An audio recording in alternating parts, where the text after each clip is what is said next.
2025년 4월 6일 사순절 5번째 주일 예배를 드리겠습니다. 내가 또 보고 들음에 보좌와 성물들과 장로들을 둘러선 많은 천사의 음성이 있으니 그 수가 만만이요 천천이라. 큰 음성으로 이르되 주님을 당하신 어린 양은 능력과 부와 지혜와 힘과 존귀와 영광과 찬송을 받으시기에 합당하도다 하더라. 하나님은 영이시니 예배하는 자가 영과 진리로 예배할지니라. 아멘. 기도합니다. 거룩하신 아버지 하나님, 우리를 위해 사랑하는 아들을 내어주신 그 사랑을 기억하며 예배를 드립니다. 주님의 순환을 묵상하며 겸손히 예배드리는 우리 예배를 기뻐받아 주옵소서. 간절한 마음으로 은혜를 사모하는 모든 성도들에게 구원의 은총과 넘치는 사랑을 베풀어 주옵소서. 예수님의 이름으로 기원합니다. 아멘.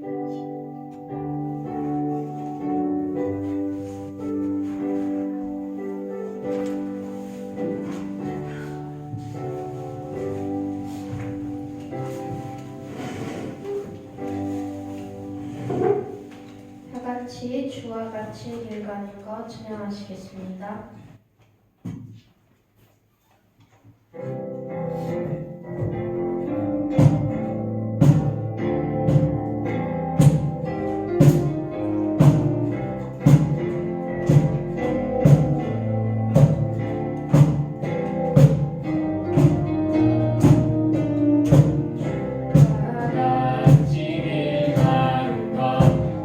즐거운 일 아닌가.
찬양하시겠습니다.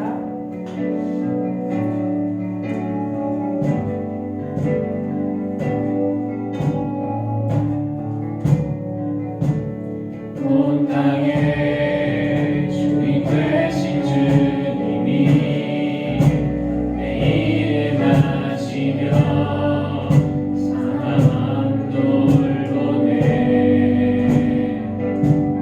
어둠을 밝히시는 새벽별 방황하는 내 맘 주의 길이 주시네 나로 인함이 아닌 주가 행하신 일로 나의 행함이 아닌 오직 주로 인하여 나는 오늘 피어나시는 이름 없는 꽃과 같네 하나의 이름 봐도 함께와 같지만 주는 나를 붙드시고 부르짖음 들으시며 날 귀하다 하시는 주님은 나의 죄를 보시고 사랑의 눈으로 날 일으키시네 바다를 잠잠하게 하시네 내 영혼의 폭풍 고요케 하시네 나로 인함이 아닌 나로 인함이 아닌 주가 행하신 일로 나의 행함이 아닌 오직 주로 인하여 나는 오늘 피어나지는 이름 없는 꽃과 같네 바다에 있는 파도 함께와 같지만 주는 나를 붙드시고 부르짖음 들으시며 날 귀하다 하시네 나 오직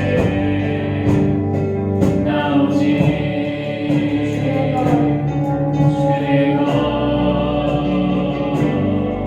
나 오직 주의 것 나 오직 주의 것 나 오직 주의 것 나 오직 주의 것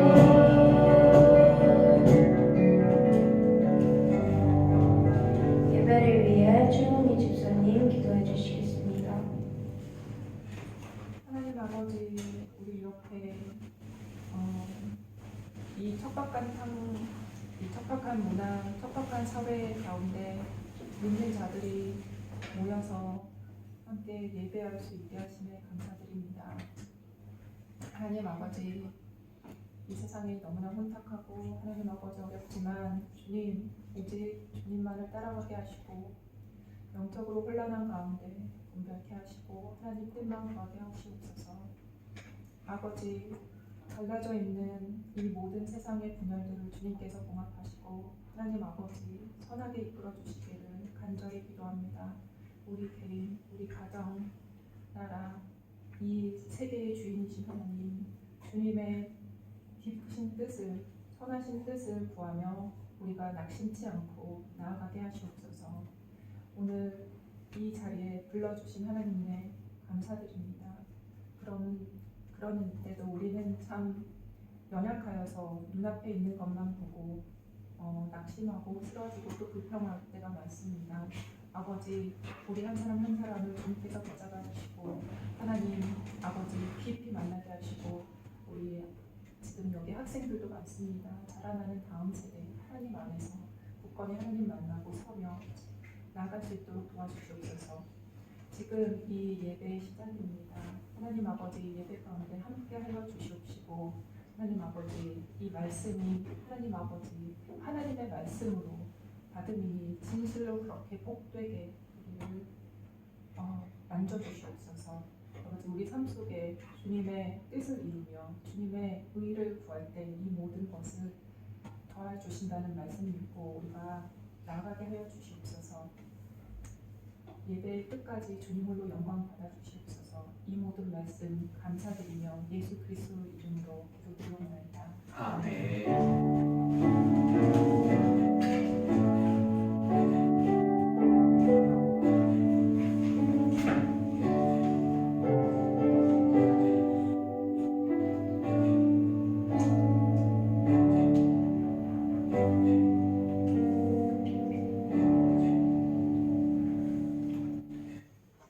오늘 우리에게 주시는 하나님의 말씀은 사도행전 9장 26절에서 31절의 말씀입니다. 사도행전 9장 26절에서 31절의 말씀을 한 절씩 교독하도록 하겠습니다. 기록된 하나님의 말씀입니다. 사울이 예루살렘에 가서 제자들을 사귀고자 하나 다 두려워하여 그가 제자됨을 믿지 아니하니 바나바가 데리고 사도들에게 가서 그가 길에서 어떻게 주를 보았는지와 주께서 그에게 말씀하신 일과 다메섹에서 그가 어떻게 예수의 이름으로 담대히 말하였는지를 전하니라. 사울이 제자들과 함께 있어 예루살렘에 출입하며 또 주 예수의 이름으로 담대히 말하고 헬라파 유대인들과 함께 말하며 변론하니 그 사람들이 죽이려고 힘쓰거늘 형제들이 알고 가이사라로 데리고 내려가서 다소로 보내니라. 그리하여 온 유대와 갈릴리와 사마리아 교회가 평안하여 든든히 서가고 주를 경외함과 성령의 위로로 진행하여 수가 더 많아지니라. 아멘. 기도합니다. 사랑의 하나님 아버지 감사합니다. 거룩한 주일 주님 전에 나와 예배하게 하시고 또 사순절 기간을 보내는 가운데 주님의 그 고난을 묵상하며 또한 주님의 그 사랑을 깊이 깨달아가는 우리들이 되게 하나님 인도하여 주시옵소서.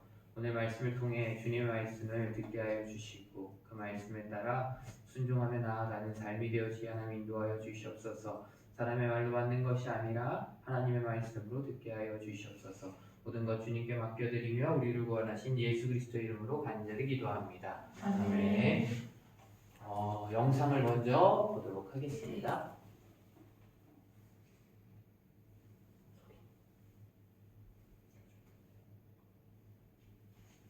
내가 천사의 말을 하사이니 사랑이 없으면 우리는 끝난다.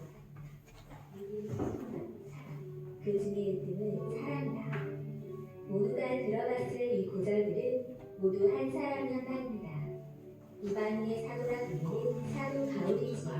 그리스도인들을 탄압하던 바리새인이 어떻게 사도가 되었고 또 어떤 일을 하였는지 180조로 알아봅시다. 바울은 베냐민 지파의 히브리인으로 헬라 문화권이 다수에서 태어난 유대인이었습니다. 그래서 바울과 사울이라는 두 가지 이름을 갖고 있었고 헬라어와 히브리어를 모두 말할 수 있었으며 로마 시민권을 갖고 있었지요. 엄격한 유대교 교육을 받은 바울은 예루살렘으로 가 유명한 율법학자 가말리엘 밑에서 엘리트 코스를 밟았습니다.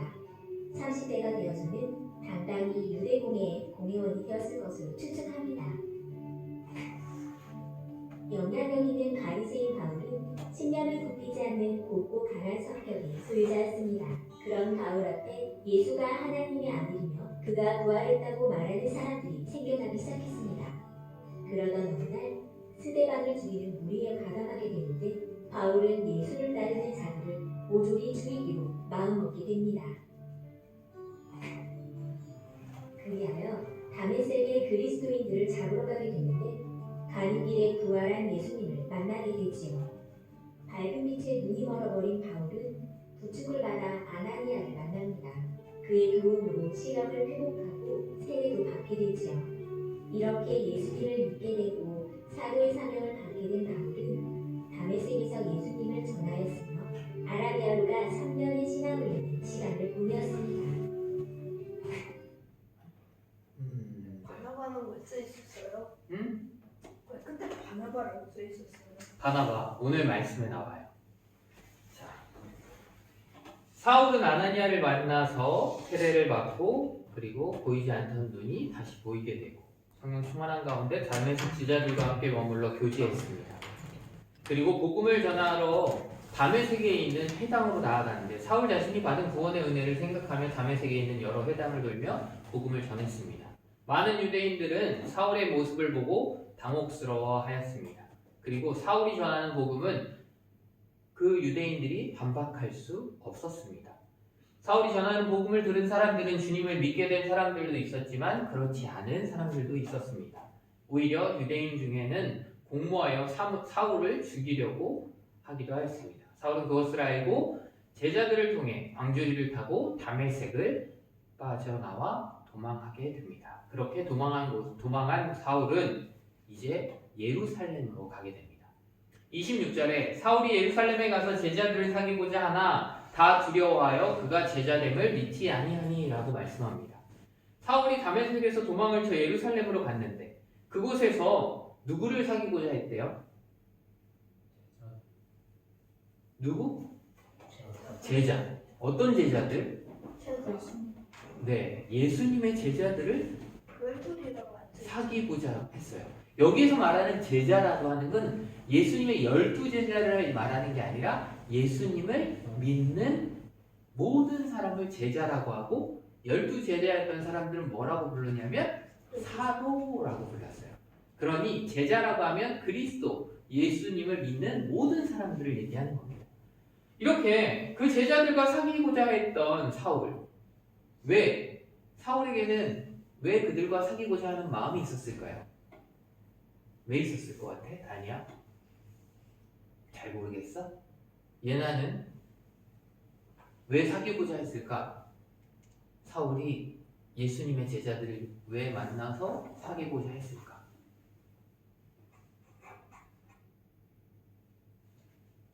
이든이 어떻게 생각해? 왜 사귀고자 했을까요? 변했으니까. 교현이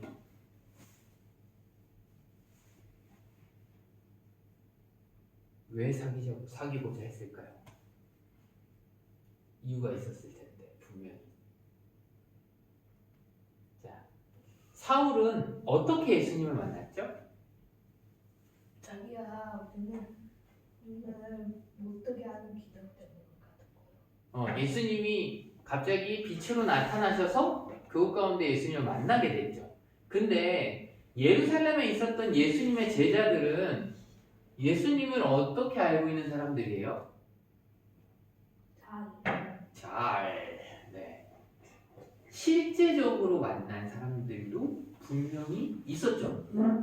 사도들은 또 어떤 사람들이에요? 예수님과 함께 계속 같이 다녔던 사람이에요. 무조건 계속 네. 그러니까 사울의 입장에서는 그들과 왜 사귀고 싶었을까요? 예수님이 함께 있었을 때, 부활하셔서 승천하시기 전에 이 땅에 계셨을 때 어떠한 일들을 했는지가 어땠을 것 같아요? 맞아요. 궁금했어요. 그러니까 사귀고자 했던 거예요. 사울이 주님을 직접 만남으로 인해서 얻은 진리가 예수님께서 직접 이 땅에서 가르치신 교훈과 얼마나 일치하는지, 어떻게 예수님이 하셨는지를 그들과의 교제를 통해서 알기 원했던 겁니다. 그리고 자기 생각에 자기가 죽을 고생을 하면서 주님의 복음을 전하다가 어디서 주님의 복음을 전하다가 죽을 뻔했어요? 맞아요. 다메섹에서 주님의 복음을 전하다가 사람들이 공모해서 죽이려고 하니까 도망쳤죠. 그러니까 예수님을 전하다가 죽임을 당할 뻔한 상황까지 처했다가 왔으니 예루살렘에 가면 예수님의 제자들이 자신을 어떻게 해줄 거라고 생각했을까요? 반겨줄 거라고 생각했을 거예요. 왜? 나 이제 예수 믿고 예수님을 전하다가 죽임을 당할 뻔까지 했어 라는 것들이 있다면 당연히 예루살렘에 있는 예수님의 제자들도 자신을 환영해 줄 거라고 생각했어요. 그리고 수고했다고 위로해 줄 거라고 생각했어요. 그런데 어땠어요? 예수님의 제자들은 예루살렘에 있는 제자들은 뭐라고요? 말씀에 제자들을 사귀고자 하나 그 다음에 뭐라고 돼 있어요? 두려워요. 네, 다 두려워하여 그가 제자됨을 믿지 아니한다. 왜 두려워했어요, 다니야? 그냥 보통 그리스도를 믿는 사람을 핍박하는 사람인데 갑자기 자기가 좋아졌다고 말하니까 말이 안 돼서 맞아요. 그리스도를 믿는 사람들을 잡아 가뒀어요. 그러던 사람이 갑자기 내가 이제 예수 믿으니까 나랑 같이 이야기 좀 해라고 하니까 그걸 바로 믿을 수가 있어요? 믿을 수가 없었던 거예요. 다 두려워서 그가 제자됨을 믿지 아니하였다. 실제로 예루살렘에 살던 많은 유대인들이 목숨의 위협을 받아서 다른 지방으로 다 도망갔죠. 사도들만 예루살렘에 남게 됐었고 그 중에 이유가 사울의 박해가 큰 몫을 했기 때문이에요. 그렇기 때문에 사울은 그리스도인들에게 아주 두려운 존재로 기억되고 있었던 겁니다. 그랬던 사울이 그 당당하고 거만했던 모습은 사라지고 오히려 도망쳐 나왔으니까 행색이 어땠을 것 같아요? 네, 행색이 보기 안 좋았겠죠. 입은 옷도 왜냐면 광주리를 타고 내려왔어요. 걸어서 성문을 밖으로 나온 게 아니라 광주리를 타고 내려왔고 밤에 도망쳤단 말이에요. 그러니까 거기에서부터 다메섹에서부터 다시 예루살렘까지 올 때에는 혼자서 그 먼 거리를 도망쳐서 왔어요. 그러니 모습이 안 좋았겠죠. 자기가 주님의 제자가 되었다고 말하니 아무도 믿어주지 않았습니다. 오히려 또 우리를 잡아가려고 무슨 술수를 부리는 게 아닌가? 라고 오히려 사람들은 의심할 수 있었습니다. 사울은 예수님을 만나 변화되었지만 예루살렘 교회에 있던 그리스도인들은 아직 그를 받아들일 수가 없었습니다. 따라서 사울이 다메섹에서 도망쳐 예루살렘으로 가려고 했던 이유가 먼저 제자된 누구들과? 제자된 그리스도의 사람들과 사귀어서 예수님이 진짜로 이 땅에 계셨을 때 어떠한 사역을 했고 이런 것들을 알고자 했고 또한 그 사람들과 함께 이제 내가 진짜로 예수 믿는 사람이 되었다는 걸 인정받고자 했던 부분들입니다. 그러나 사람들이 무서워할 때 한 사람이 나타나 사울을 도와줍니다. 27절 같이 한번 읽어볼까요? 다니야 27절 같이 읽어볼까? 시작! 바나바가 그리고 사도들에게 가서 그가 길에서 어떻게 주를 보았는지와 주께서 그에게 말씀하신 일과 다메섹에서 그가 어떻게 예수의 이름으로 담대히 말하였는지를 전하니라. 아멘. 바나바가 누구예요? 바나바가 누굴까요? 우리 봤는데 사도행전 4장에서 봤어요. 바나바가 어떤 일을 했죠? 착한 일? 착한 일, 맞아요. 착한 일을 했어요. 그 착한 일을 하기 위해 자기의 무엇을 팔았게요?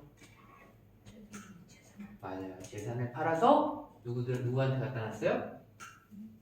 사도들 앞에 갖다 놨던 사람입니다. 사도행전 4장 36절 37절 한번 읽어볼까요? 넘겨보시고 하나 더 시작! 구브로에서 난 레위족 사람이 있으니 이름은 요셉이라 사도들이 걸어 바나바라 번역하면 위로의 아들이라. 그가 같이 있음에 바라 그 덕을 가지고 사도들의 발 앞에 두니라. 아멘. 네. 뭐래요? 바나바가 원래 이름이 뭐예요? 요셉이었는데 바나바라고 사도들이 불렀대요. 번역하면 뭐래요 이름이? 위로의 아들. 위로의 아들이라는 뜻이래요. 그가 밭이 있었는데요. 그걸 팔아서 그 값을 가지고 사도들 발 앞에 두었던 사람입니다. 이 사람이요 사울을 도와줘요. 바나바의 원래 이름은 요셉인데 사도들이 그에게 위로의 아들이라는 이름으로 바나바란 별명을 지어줬는데 왜 그렇게 지어줬을까요? 다 미워해서? 다 미워해서? 미워하면 미워하는 사람이라고 별명을 지었겠지. 그러니까 좋아해가지고 좋아해가지고 그러니까 미워해줘. 위로해주고 권면해주고 이런 것들을 잘했기 때문에 그 이름을, 그 별명을 부르기 시작한 겁니다. 사울이 바울로 된 것에는 바나바의 역할이 매우 컸음을 나중에 보면 알 수 있습니다. 사도들에게 가서 그가 길에서 어떻게 주를 만났고 주께서 그에게 말씀하신 일을 다메섹에서 그가 어떻게 예수님의 이름으로 담대히 말하던 것을 누구에게? 사도들과 제자들에게 말합니다. 예루살렘 성도들이 사울을 두려워하고 의심한다는 말을 들은 바나바는 사울을 데리고 사도들을 찾아가 변호해 주었습니다. 바나바가 참으로 현명한 사람임을 알 수 있고, 그리고 바나바는 이미 그 예수님의 제자들 사이에 그러면 어떤 사람이었다는 걸 우리가 알 수 있어요? 좋은 사람. 좋은 사람. 네. 어느 정도의 영향력을 갖고 있었던 사람이다 라고 우리가 알 수 있습니다. 왜요? 바나바가 이렇게 사울에 대해서 이야기하니까 그 다음에 그 제자들이 사울을 어떻게 해요? 다니야 어떻게 해? 읽어보자. 28절 같이 읽어보겠습니다. 시작! 사울이 제자들과 함께 있어 예루살렘에 출입하며 아멘. 뭐래요? 사울이 누구와 함께 있대요? 네, 바나바가 이야기해주고 난 다음에 두려워하던 제자들이 사울을 어떻게 해요? 받아줬어요. 그리고 그들과 함께 했다는 이야기입니다. 바나바가 사도들 앞에서 사울을 변호해 줌으로써 사울을 그리스도로 인정한 겁니다. 그래서 제자들과 함께 있을 수 있었던 겁니다. 즉 사울이 제자들과 함께 교제했다는 말입니다. 그리고 사울에게 예루살렘에 출입하며 라고 말씀하는데요. 사울은 일정 기간 예루살렘 교회에 출석했고, 그리고 그 예루살렘에서 제자들과 함께 교제했다는 것을 우리는 알 수 있습니다. 자신이 예수님을 만남으로써 받은 복음과 사도들의 복음을 서로 비교해 보았을 거예요. 그리고 사도들로부터 예수님의 역사적 행적들과 교훈의 말씀을 들었다고 갈라디아서를 보면 알 수 있습니다. 그래서 자신이 직접 예수님을 만난 것과 사도들의 복음이 동일함을 깨달았고, 동시에 교회로부터 인정을 받고, 그리고 나중에 그 예루살렘 교회로부터 파송받아 독립적으로 복음을 전할 수 있게 됩니다. 29절에 또 주 예수의 이름으로 담대히 말하고 헬라파 유대인들과 함께 말하며 변론하니 그 사람들이 죽이려고 힘쓰거늘 이라고 말씀합니다. 베드로나 요한 같은 사도들은 헬라어를 잘 쓸 수 있었을까요? 잘 못 썼겠죠. 왜요? 베드로나 요한과 그러한 사도들은 어떤 사람이에요? 어부였고, 그리고 히브리인이었어요.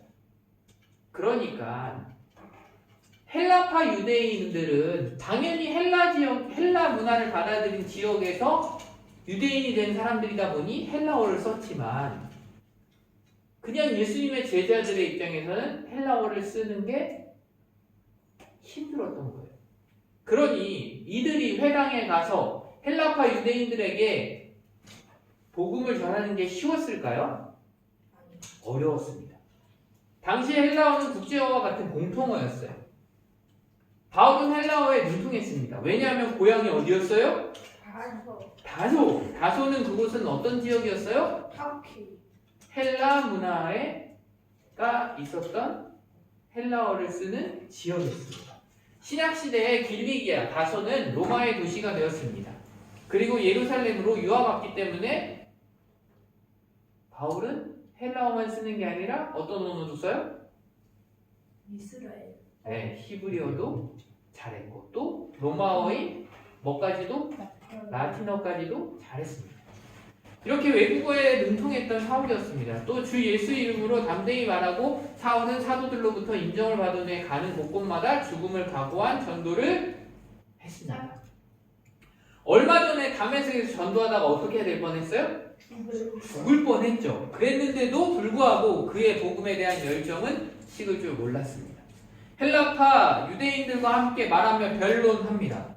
헬라파 유대인들이란 이스라엘에서 어떻게 된 사람들이에요? 지위가 가장 높은 사람. 가장 높은 사람들은 아니고요. 어떻게 보면 다른 지방에 있다가 이스라엘로 와서 그곳에서 헬라파인들이 모이는 유대인들의 회당에서 같이 예배하던 사람들이었어요. 그 중에 한 명이었던 사람 누가 있었죠? 그들에게 돌에 맞아 죽은 맞아요. 스데반이 있었어요. 그렇게 스데반도 헬라파 유대인들이 있는 회당에 가서 복음을 전했는데 그랬을 때 어떻게 됐죠? 스데반이 결국엔 돌에 맞아 죽습니다. 그 모습을 누가 봤어요? 사울이 직접 봤죠. 그러면서 그렇게 죽는 것이 마땅하다라고 생각했어요. 근데 그 일을 지금 누가 하고 있어요? 사울이. 다시 스데반이 했던 행동을 똑같이 사울이 가서 합니다. 근데 그 이야기를 듣는 사람들은 누구예요? 스데반을 죽인 사람들이에요. 그러니 그들이 바울의 그 복음 전도를 들었을 때 어떻게 하고자 했다고요? 이상하죠. 죽이고자 했다. 예전엔 자기 편이었는데 맞아요. 이상할 수 있죠. 예전엔 자기 편이었어요. 분명히 유대인이었단 말이에요. 근데 갑자기 복음을 전하기 시작하니 이 사람들이 느끼기에 이상했고 그 사울까지도 죽이고자 합니다. 다메섹에서도 똑같이 헬라파 유대인들에게 전하다가 죽임을 당할 뻔하고 도망쳤어요. 그런데 지금도 예루살렘에서 헬라파 유대인들에게 복음을 전하면서 논쟁을 합니다. 그러다 결국 또한 죽임을 당할 뻔하는 상황들이 나타납니다. 사울은 어떤 마음이었을까요? 자기가 죽을지도 알면서 죽을 수도 있다는 걸 알면서 왜 그들에게 가서 복음을 전했을까요? 왜 그랬을 것 같아요? 하나님은 전해야 될 것 같아서? 다니는 왜 전했을까? 죽을 수도 있는데 왜 가서 전했을까? 그러면 그 유대인 어쩌고 저쩌고가 하나님을 믿게 되면 그 유대인을 믿는 사람들은 그 유대인을 따르니까 유대인을 따르는 사람은 그런 하나님을 믿게 돼서 예수님을 믿게 만들고 싶었는데 왜냐면 예수님을 지금 유대인들은 뭐라고 생각해요? 죄인이라고 생각하죠. 신성 모독죄를 범한 죄인이라고 생각해요. 그런데 사울은 직접 그 예수님을 만나고 난 다음에 예수님이 어떤 사람이라는 걸 알게 돼요? 예수님이 어떤 사람이라는 걸 알게 됐어요, 다니야? 좋은 사람 아니고 예수님이 누구예요? 좋은 사람. 예수님이 좋은 사람이죠. 좋은 사람인데 어떤 분인 거예요? 네? 유대인들이 모르는 것들이 있었잖아요. 유대인은 지금 누굴 기다려요? 메시아를 기다리죠. 메시아가 예수님 아니에요? 메시아가 예수님이라는 걸 바울이 알게 됐기 때문에 그걸 유대인들에게 알려주고 싶었던 거예요. 자기가 죽을지도 모르지만 그게 진짜고 그것을 믿어야지만 구원받을 수 있다라는 걸 알았기 때문에 목숨을 걸고 그들에게 가서 전하는 겁니다. 바로 스데반처럼 순교할 각오가 되어 있었기 때문에 그들에게 갈 수 있었던 겁니다. 30절에 형제들이 알고 가이사랴로 데리고 내려가서 다소로 보내니라 라고 말씀합니다. 자, 형제들이 누구예요? 여기서 말하는 형제들 예수님을 믿는 사람. 다니의 형제는 누나지. 그래. 베드로와 요한 같은 사도들은 물론이고 예루살렘 교회 성도들은 이제 사울의 믿음의 형제가 된 거예요. 이 형제들이 사울이 헬라파 유대인들을 통해서 죽임을 당할 수 있다는 걸 알게 되자 그를 어떻게 했다고요? 그들을 어디로 보내요? 가이사라로 데리고 간 다음에 어디로 보내요? 다니야? 다소로 자리에 앉아 제대로 누나 손 놓고 다소가 어디야? 다소가 어디야? 소가 거기 그 사울이 태어났던 오 맞아. 오 맞아. 사울의 고향입니다. 왜 이렇게 했을까요? 왜 도망치게 했을까? 왜냐면 그럼 죽을까 봐. 맞아요. 스데반이 죽는 걸 제자들은 봤고 아 제자들은 못 봤는데 아니지 뒤에서 사울은 봤죠. 사울도 갔지만 뒤에서 제자들도 숨어서 볼 수 있죠. 왜냐하면 그걸 알았기 때문에 사울을 도망시킨 거예요. 근데 그거 예수님께서도요 마가복음 6장에 보면 이 동네에서 뭔가를 하다가 핍박을 당하거든 저 동네로 피하셨음을 우리는 알 수 있습니다. 꼭 거기와 대적해서 싸워서 그들을 변화시키려고 한 게 아니라 일단 그 자리를 피하셨던 것들을 볼 수 있어요. 그래서 제자들은 사울을 데리고 가이사랴에 가서 결국 사울의 고향 다소로 보내게 됩니다. 31절에 보면 그 다음에 어떻게 되었는지가 나옵니다. 같이 읽어볼까요? 시작! 그리하여 온 유대와 갈릴리와 사마리아 교회가 평안하여 든든히 서가고 주를 경외함과 성령의 위로로 진행하여 수가 더 많아지니라. 아멘. 그리하여 라고 해요. 이게 왜 붙었을까요? 그리하여 라는 이야기는 뭐예요? 앞의 내용이 된 이후에 이것들이 이렇게 됐다 라고 말하려고 사용하는 단어예요.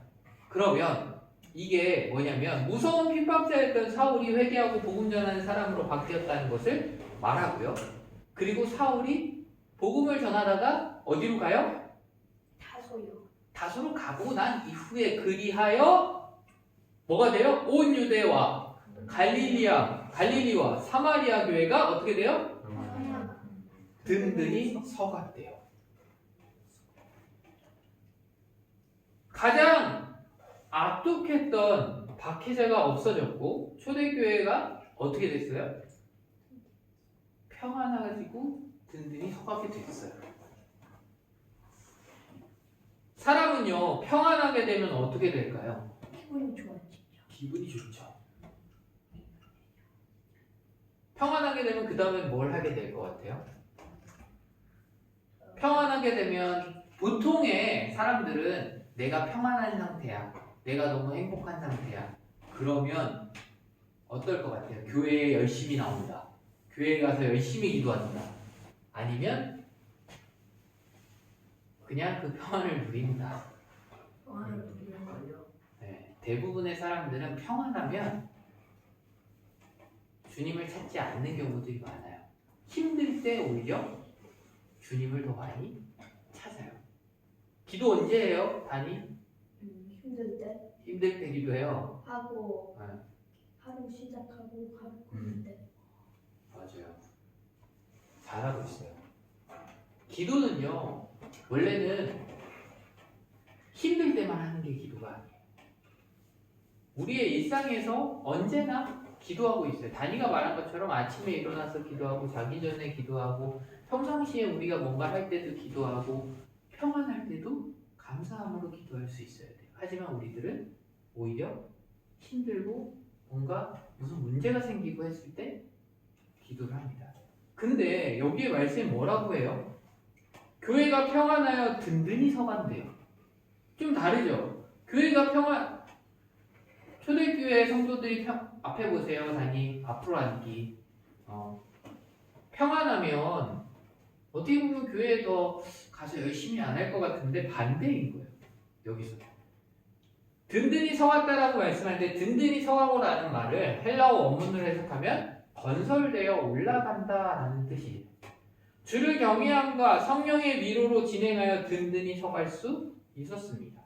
경건한 중에 성령님께서 역사하시면 큰 역사가 더 나타날 수 있다는 겁니다.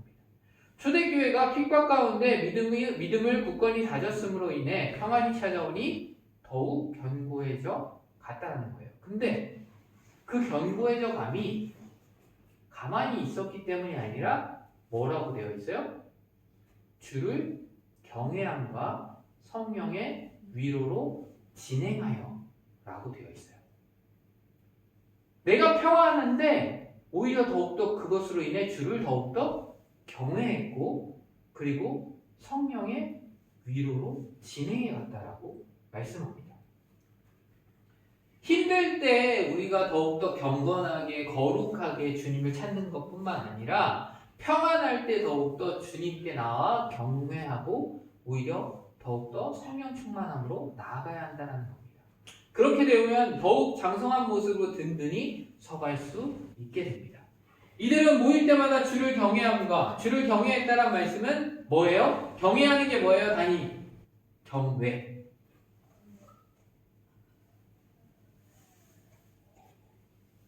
경외가 뭘까요?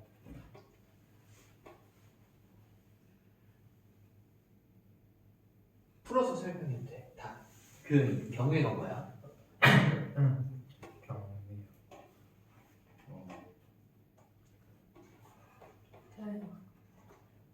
저요. 핸드폰 써도 돼요. 경외가 뭐야? 누군 높이 높고. 왜요? 어? 두려워. 두려워하는 것. 네. 원래 뜻으로 단어를 찾으면 두려워함이 맞아요. 근데 이 경외라는 건 경건한 마음으로 주님께 예배드렸다라는 뜻이에요. 그러니 두려움을 가지고 주님께 나아가서 예배하는 것을 말하는 거예요. 히브리어로 경외함이란 이드레아 예호와라 하여 성도가 하나님의 임재를 의식하고 행하면서 하나님의 뜻을 순종하려고 전심함이라는 뜻입니다. 이게 뭐예요? 뭐라고요? 성도가 하나님의 무엇을 의식해요? 임재를 인식하고 행하면서 하나님의 뜻을 어떻게 한다고요? 순종하려고 전심. 전심이 뭐예요? 전심. 전심이 뭐예요? 전심? 자기의 마음을 다해서. 오, 맞아요. 내 모든 걸 다해서 한다는 거예요.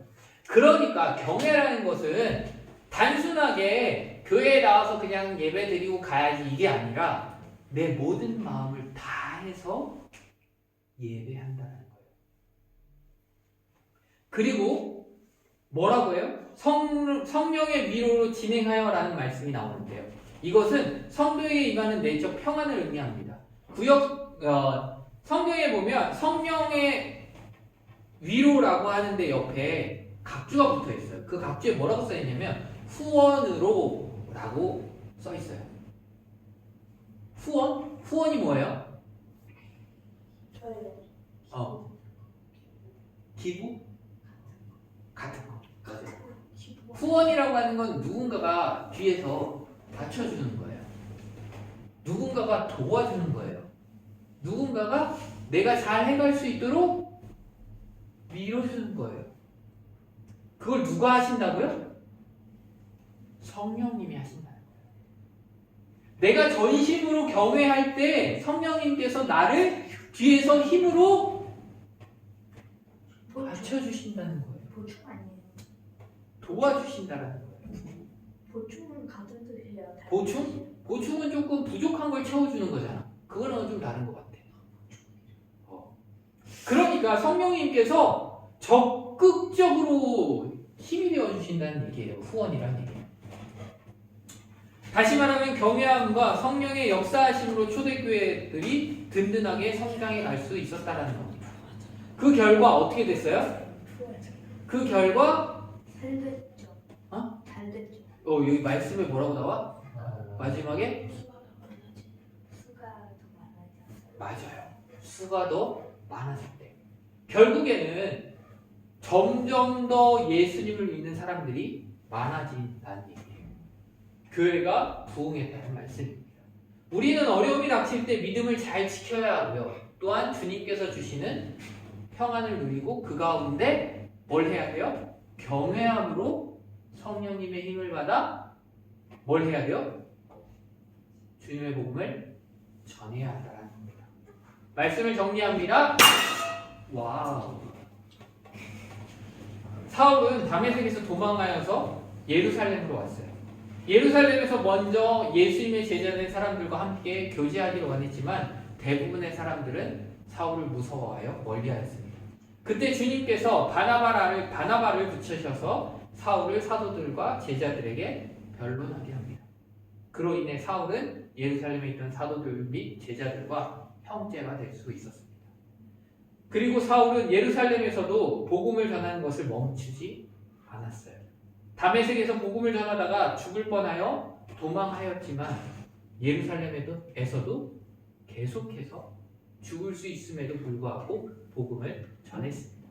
헬라파 유대인들이 있는 회당을 찾아가 복음을 전하는데 그들은 이미 스데반을 죽인 적이 있었던 경험이 있던 사람들이었습니다. 그들과 논쟁이 생기면서 그들은 사울을 죽이려고 합니다. 하지만 사울은 그럼에도 불구하고 죽음을 각오하고 복음을 계속해서 전합니다. 그것을 알게 된 그리스도의 형제들이 사울을 어디로 보내요? 다소로 보내게 됩니다. 하나님의 계획하신 가운데 복음은 계속해서 전해졌습니다. 예수님의 말씀대로 예루살렘과 온 유대와 사마리아의 복음이 전해지고 평안 가운데 교회가 든든히 세워져 갔습니다. 우리는 사울이 예수님을 영접하고 목숨을 걸고 복음을 전하며 나아가는 모습을 통해 깨달아야 합니다. 복음을 전하는 것은 그냥 내가 선택해서 해도 되고 안 해도 되는 것이 아니라 목숨을 걸고 해야 한다는 것을 우리는 깨달아야 합니다.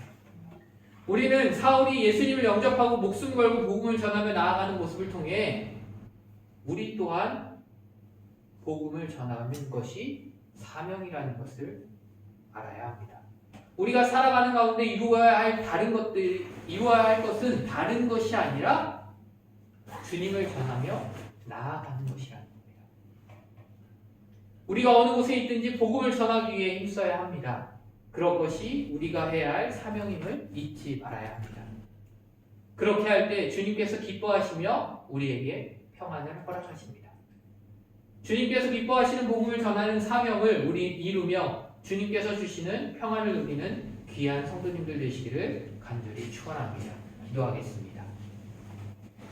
사랑의 하나님 아버지, 주님을 알게 하시고 또 믿게 하시고 구원받게 하심 감사드립니다. 온전히 우리에게 주신 사명을 깨닫고 복음을 전하며 나아가는 우리들이 되게 하여 주시옵소서. 우리가 살아가는 가운데 어느 때나 주님의 복음을 전하며 나아가게 하여 주시옵소서. 다른 것이 우선이 되는 것이 아니라 복음이 우리의 최우선이 되게 하여 주시고 우리가 이루어야 하는 것이 이 땅에서의 좋은 것을 얻기 위함이 아니라 복음을 전하는 것이 우리가 이루어야 하는 사명임을 깨달아 알아가게 하여 주시옵소서. 또한 주님의 기쁨이 되고 주님께서 주시는 평안을 누리며 살아가는 우리가 되게 하여 주시옵소서. 모든 것 주님께 맡겨드리며 우리를 구원하신 예수 그리스도의 이름으로 간절히 기도합니다. 아멘. 찬송가 288장을 함께 찬양하겠습니다.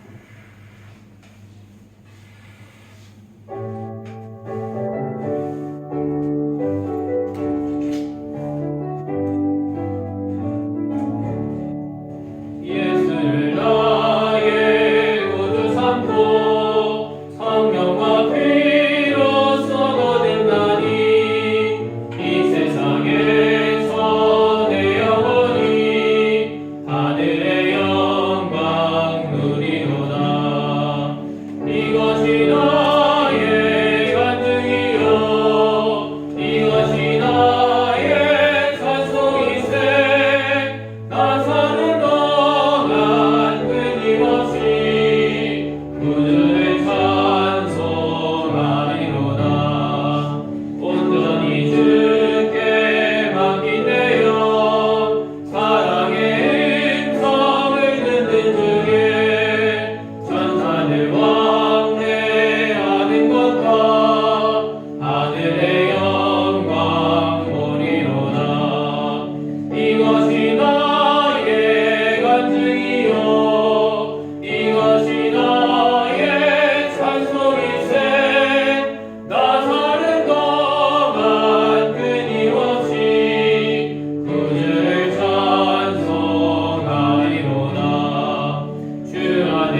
주님의 자녀로 살아갈 수 있게 하여 주신 너무나도 감사합니다. 정말로 우리가 주님의 그 복음을 전하는 것을 사명으로 느끼며 생각하며 우리의 삶 가운데 주님을 전하며 나아가는 삶이 되어지게 하여 인도하여 주시옵소서. 우리가 이루고자 하는 것이 다른 것이 아니라 온전히 주님을 전하는 것이, 주님의 복음을 전하는 것이 되어지게 하여 인도하여 주시옵소서. 이 시간 주님께 귀한 예물을 올려드립니다. 이 예물이 이 땅 가운데 복음을 전하는 가운데 이 땅에 주님을 믿지 않는 사람들 가운데 쓰여지게 하여 인도하여 주시고 정말로 온전히 이것을 통하여 주님을 믿지 않는 사람들이 주님께로 돌아오는 역사가 있게 하여 인도하여 주시옵소서. 주님이 하시는 그 선교, 그 사역 가운데 우리가 동참되어지고 온전히 주님이 하시는 것을 눈으로 보고 온전히 우리의 사명을 다하며 나아가는 우리들이 되어지게 하여 인도하여 주시옵소서. 예물을 드린 손길들 가운데 복을 더하여 주시고 정말로 온전히 주님께서 주시는 평안을 누리며 또한 그들이 갖고 있는 기도의 제목들 가운데 주님 응답하여 주셔서 온전히 주님이 하셨음을 감사함으로 고백하며 나아가는 삶이 되게 하여 주시옵소서. 모든 것들 주님께 맡겨드리며 우리를 구원하신 예수 그리스도의 이름으로 간절히 기도합니다. 아멘. 옆에 분들과 인사하도록 하겠습니다. 주님의 은혜와 평안이 가득하길 기도합니다. 사순절 기간 이제 5번째 주일입니다. 아니 사순절에 뭐 하고 있어? 사순절이요. 학교 다니고 집에 와서 숙제 하려고 하나님 말씀하고 공동체 성경을 말씀 보고 공동체 성경 공부도 하고 그렇구나. 사순절 기간 진짜로 하나님이 우리를 위해 독생자 예수님을 이 땅에 보내주셨고 그분이 우리의 죄를 대신해서 십자가에 달려 죽으셨음을 그것들을 정말로 묵상하고 이게 나와 별개의 일이 아니라 나의 죄를 위해 예수님이 십자가에 달려 죽으셨다는 것을 깊이 묵상하는 시간이 되었으면 좋겠어요.